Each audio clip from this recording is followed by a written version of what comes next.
Hello everyone. अब हम एक नया टॉपिक कवर करेंगे जो कि है सेल साइकिल चेक पॉइंट्स। ठीक है, तो ये हमारा पेपर 310 का एक न्यू टॉपिक है। ये भी इम्पॉर्टेंट है, ये भी एग्जाम में आ सकता है।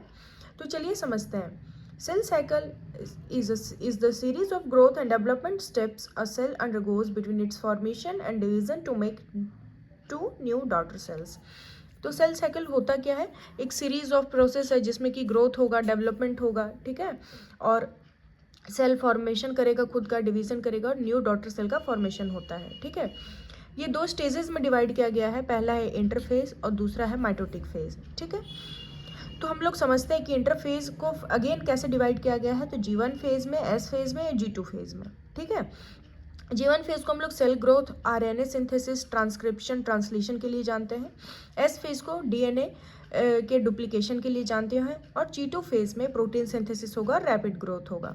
तो ये डायग्राम बना दें कि जैसे देखिए G2 फेज 3 से 4 आवर के लिए चल रहा है, जहाँ पे सेल ग्रोथ हो रहा है। उसके बीच में M फेज आता है जो कि 1 घंटे के लिए चलता है। M फेज को हम लोग माइटोटिक फेज कहते हैं, जहाँ पे डॉटर सेल का फॉर्मेशन होगा। ठीक है, यहाँ पे सेल ग्रोथ होगा G1 फेज में, उसके बाद S फेज में DNA सिंथेसिस होगा। तो ये डायग्राम बना दें। अब हम लोग चेक पॉइंट समझते हैं। चेक पॉइंट क्या होता है? The cell division is controlled by surveillance mechanism called checkpoint pathways that prevent initiation of each step in cell division until the earlier step on which it depends have been completed and mistakes that occur during the process have been corrected. तो check point क्या होता है? ये surveillance, मतलब ये check रखता है कि जैसे मान लीजिए अगर हमारे प्रोसेस में पहले G1 फेज होना है, फिर S फेज होना है, तो ये प्रॉपर साइकिल चले और जब तक G1 कंप्लीट ना हो तब तक S स्टार्ट ना हो जाए।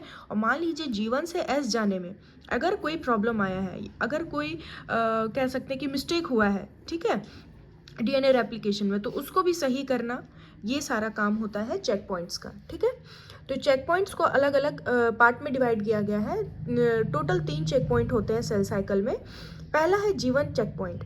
तो G1 चेक पॉइंट जो है वो चेक करता है फेवरेबल इन्वायरमेंट कंडीशन को। ठीक है, इसको हम लोग G1S चेक पॉइंट भी कहते हैं। इसका नाम होता है रेस्ट्रिक्शन पॉइंट। ठीक है, इसका एक और नाम होता है रेस्ट्रिक्शन पॉइंट। ये प्राइमरी डिसीजन मेकिंग स्टेज है सेल साइकिल का। जैसे ही डैमेज सेंस होता है, जैसे पता चलता है यहाँ डैमेज है, वो सेल साइकिल को तुरंत पॉज कर देगा, उसके बाद रिपेयर करेगा डैमेज को और रिज्यूम करेगा सेल साइकिल को। ये चेक करता है सेल साइज को, न्यूट्रिएंट को, ग्रोथ फैक्टर को, DNA डैमेज को। Cell assess its environment, growth factor and internal conditions. इसके अंदर क्या करता है सेल? इसके इन्वायरमेंटल, ग्रोथ फैक्टर और इंटरनल कंडीशन को भी चेक करता है। अगर कंडीशन फेवरेबल होगा तो सेल डिवाइडिंग के लिए रेडी हो जाएगा और वो प्रोसीड करेगा S फेज में। ठीक है, अब हम G2M चेक पॉइंट देखते हैं। हम लोग G1S चेक पॉइंट समझ गए। G2M चेक पॉइंट को DNA डैमेज चेक पॉइंट कहा जाता है। ठीक है, ये वाइटल होता है ताकि क्रोमोसोम में कोई एरर आए तो उससे हम प्रिवेंट कर सके। उसके बाद ये DNA में जो अगर अच्छे से रेप्लिकेट नहीं हुआ है तो उसको चेक करता है। साइक्लिन B और CDK1 एक्टिविटी को मेंटेन करता है M फेज में।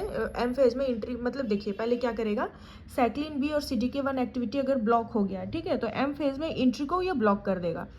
तो DNA डैमेज के डिटेक्शन के बाद सेल साइकिल अरेस्ट होगा, उसके बाद रिपेयर एक्टिवेट होगा और जीनोमिक स्टेबिलिटी को लाएगा। ठीक है, अब हम नेक्स्ट देखते हैं कि ये मतलब कुल मिलाकर इतना था G1S चेक पॉइंट का काम, G2M चेक पॉइंट का काम ये था कि ये डैमेज्ड और अनडुप्लीकेटेड DNA को चेक करता है और उसको सही करता है। नेक्स्ट थर्ड चेक पॉइंट जो है वो मेटाफेज चेक पॉइंट है। इसको हम लोग स्पिंडल असेंबली चेक पॉइंट भी कहते हैं। ठीक है, स्पिंडल असेंबली चेक पॉइंट ये चेक करता है क्रोमोसोम अटैचमेंट को माइटोटिक स्पिंडल से। ये माइटोसिस M फेज में ऑकर होता है। The cell ensures that all chromosomes are properly attached to the spindle fiber। ये इंश्योर करेगा कि जितने भी क्रोमोसोम है वो स्पिंडल फाइबर से अटैच हैं या नहीं है, मतलब नेक्स्ट स्टेज में जाने से पहले वो अटैच हुए हैं या नहीं। वो प्रिवेंट करता है क्रोमोसोम में कोई भी एरर को। और ये फाइनली देखिए यहाँ APC है, ये कैसे सरप्राइज ये यहाँ स्पिंडल का फॉर्मेशन को चेक कर रहा है। ठीक है, तो ये था हमारा चेक पॉइंट। नेक्स्ट टॉपिक हम लोग ultra structure of chromatin fibre भी कवर करेंगे। तो stay tune, thank you so much.